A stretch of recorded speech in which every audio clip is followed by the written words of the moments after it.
Hello again, and welcome to another brief video review on InkDependence.com. I am your friendly neighborhood host, Mike, and today we're talking about Private Reserve's American Blue. I got this just sort of on a whim as a set of cartridges. It's a Private Reserve ink, which is actually the company that I very first got ink from back in the day. First pen was a Rotring Core, pretty much exactly like this one. That Brian Anderson hunted down for me and sent me. That was real nice of him. And one of my first inks, well, I think my very first ink was Lake Placid Blue. This one is a, I don't know, more normal blue than Lake Placid, if you're familiar with that one. It's a kind of bright blue. It's, well, the lighting here isn't great, honestly. It's all dark outside, so I don't have that out there. But it's a very blue, and there's some shading. There's even a little bit of sheen. If you look here, or on the blog, you can see all sorts of pictures.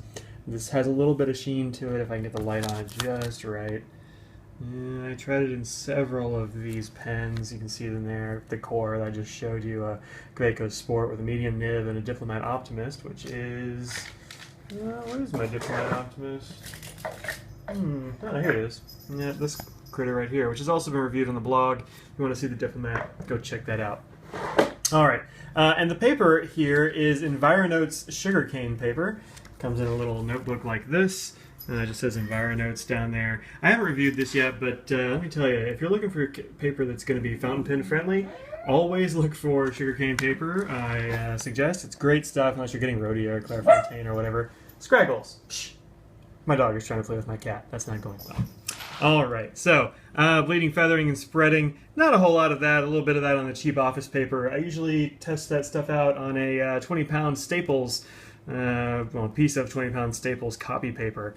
And just a couple of spots, no big deal. You're not going to see much of a bleed, feather, spread problem. So, well behaved. That's why it's become one of my go-to cartridges when I get a new pen and it's not a piston filler or something. I try out Private Reserve's American Blue in it first. It's kind of my go-to. I know it's going to behave well. Also, one other thing, sometimes Private Reserve inks have a bit of a reputation for being pretty viscous, and it can be real... I don't know, it can cause hard starts and that sort of thing, but I don't really have that problem with American Blue. It just behaves really well. You can see it here with several other blue blacks and blues. Walberry, of course, is kind of a purpley sort of blue, I think. At least to my eye it is. Blue black, which is, as it says, blue black. That's also been on the blog. In fact, both those have. Maybe all of these have. Carbon black. Carbon black has not been on the blog. I just got that one. But here we go. This is the ink itself. You can see there's quite a lot of shading in here.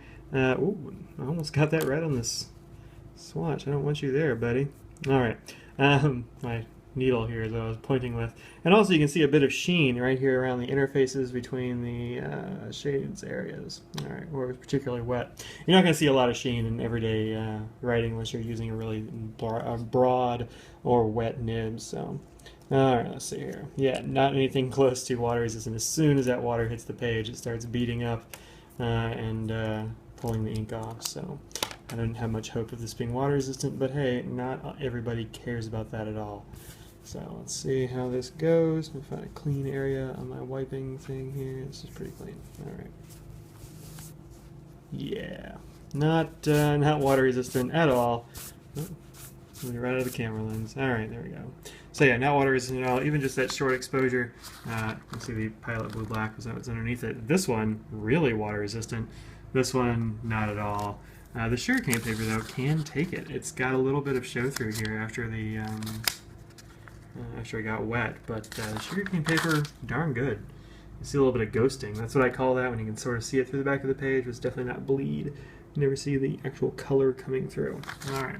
But, once again, not water resistant at all. Way less water resistant than I thought it was going to be, actually. But that's alright. This has been Private Reserve's American Blue. Go check this ink out and pick yourself up some if you like what you see here. Peace out.